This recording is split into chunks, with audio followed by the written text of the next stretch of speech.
السلام علیکم ورحمۃ اللہ وبرکاتہ۔ الصلاۃ والسلام علیک یا رسول اللہ وعلی آلک واصحابک یا حبیب اللہ۔ ویورز، رجب کا مہینہ جانے کو ہے، لیکن یہ مہینہ جاتے جاتے ہم سب کو ایک عظیم اور فضیلت والی رات دے کر جا رہا ہے، جو کہ ہے شب معراج۔ اب معراج کا جو قصہ اور واقعہ ہے، اس سے تو انکار کی گنجائش ہی نہیں بنتی، کیونکہ اس کا تذکرہ قرآن پاک میں موجود ہے۔ اب واقعہ معراج ہم نے بہت جگہ سنا اور پڑھا بھی ہے۔ معراج کیا ہے؟ معراج ملاقات ہے، ملاپ ہے۔ اب اللہ نے اپنے پیارے نبی ہم محمد مصطفیٰ صلی اللہ علیہ وآلہ وسلم کو 27ویں رجب کی رات کو بلا کر معراج یعنی کہ دیدار کرایا۔ اب یہ تو ہے ہمارے نبی کی معراج۔ اسی رات اللہ نے حضور علیہ الصلوۃ والسلام کو نماز کا تحفہ دیا۔ اسی نسبت سے نماز مومن کی معراج ہے، یعنی کہ اگر کوئی بندہ مومن 5 وقت صحیح ادب کے ساتھ اور دل سے نماز پڑھتا ہے تو وہ اللہ سے ملاقات کرتا ہے، یعنی کہ نماز مومن کی معراج ہے۔ اللہ ہم سب کو اس معراج کو حاصل کرنے کی توفیق دے۔ اب ہم اس قصے کو تو جانتے ہیں، سنا بھی ہے، لیکن کسی نے یہ نہیں سوچا اس واقعہ میں ہمارے لیے کیا سبق ہے۔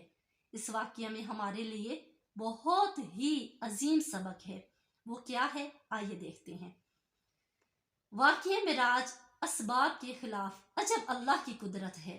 یہ ایک ایسا واقعہ ہے جس کو عقل نہیں مانتی، لیکن اللہ کیونکہ ان اللہ علی کل شیء قدیر ہے، وہ ہر شے پہ قادر ہے، وہ سب کچھ کر سکتا ہے۔ جہاں اس واقعے سے اللہ کی قدرت ظاہر ہوتی ہے، وہاں پر ہمیں یہ پتہ چلتا ہے کہ اللہ اپنے بندے سے بہت قریب ہے، اور وہ جب چاہے اپنے بندے کو اپنے سے قریب کر لے۔ یہ واقعہ 10 نبوی کو پیش آیا، جس کو عام الحزن یعنی کہ غم کا سال بھی کہا جاتا ہے۔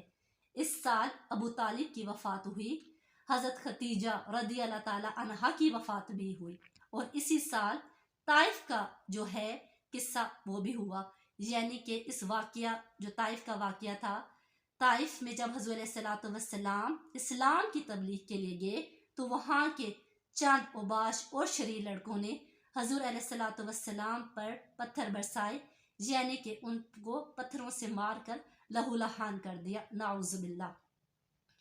اب چونکہ پے در پیغاموں نے ہمارے نبی صلی اللہ علیہ وآلہ وسلم کو بے بس اور پریشان کر دیا تھا، تو اللہ نے اپنے پیارے نبی محمد مصطفیٰ صلی اللہ علیہ وآلہ وسلم کی دل جوئی کے لیے معراج کرائی۔ گو کہ اس میں اور بھی بہت سی حکمتیں اور فضیلتیں ہیں، لیکن ایک پہلو یہ بھی ہے۔ اب یہاں سے ہمیں یہ سبق ملتا ہے کہ جب بھی بندہ مومن پریشانیوں میں، مشکلات میں گھر کر پس جاتا ہے یا پریشان ہو جاتا ہے اور کہتا ہے متی نصر اللہ، کب ہے اللہ کی مدد، تو اللہ بہت ہی پیار سے اور قریب سے اپنے بندے کی پکار سنتا ہے اور جواب بھی دیتا ہے۔ بعض دفعہ ہمیں کوئی دکھ اور پریشانی دنیاوی لحاظ سے فائدہ تو نہیں دیتی، لیکن وہ ہمیں ہمارے اللہ سے جوڑ دیتی ہے۔ کئیوں کو پریشانیاں نمازی بنا دیتی ہیں، کئیوں کو مخلوق کا مددگار بنا دیتی ہیں، کئیوں کو پرہیزگار بنا دیتی ہیں، تو اس سے بڑی اور کیا خوش نصیبی ہے۔ اس کے علاوہ واقعہ معراج سے ہمیں یہ سبق بھی ملتا ہے کہ اس رات اللہ نے اپنے نبی کا ہاتھ پکڑا اور اپنے تک پہنچایا، یعنی کہ اللہ تک پہنچے ہمارے نبی۔ اگر ہم بھی اپنا ہاتھ اپنے نبی کے ہاتھ میں دیں تو انشاءاللہ یقیناً ہم بھی اللہ تک پہنچ سکتے ہیں۔ تو اگر کوئی کامیاب ہونا چاہتا ہے یا بڑا آدمی بننا چاہتا ہے یا بڑائی حاصل کرنا چاہتا ہے، بہت سے ایسے لوگ ہیں جو کہتے ہیں ہم گریٹ ہو جائیں، ہم سکسیسفل ہو جائیں، ہم بڑے بن جائیں، تو کیا ہے کامیابی؟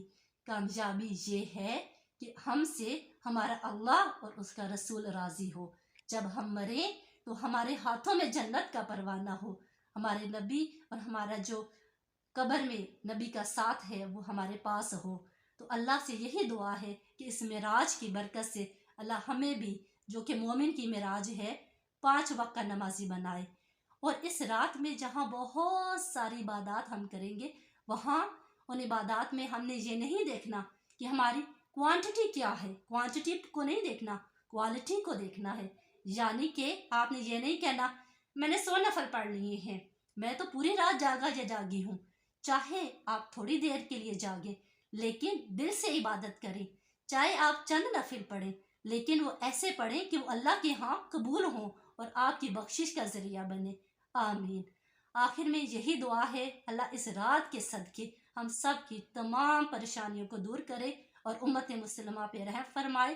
خوش رہیں، خوشیاں بانٹیں، فی امان اللہ۔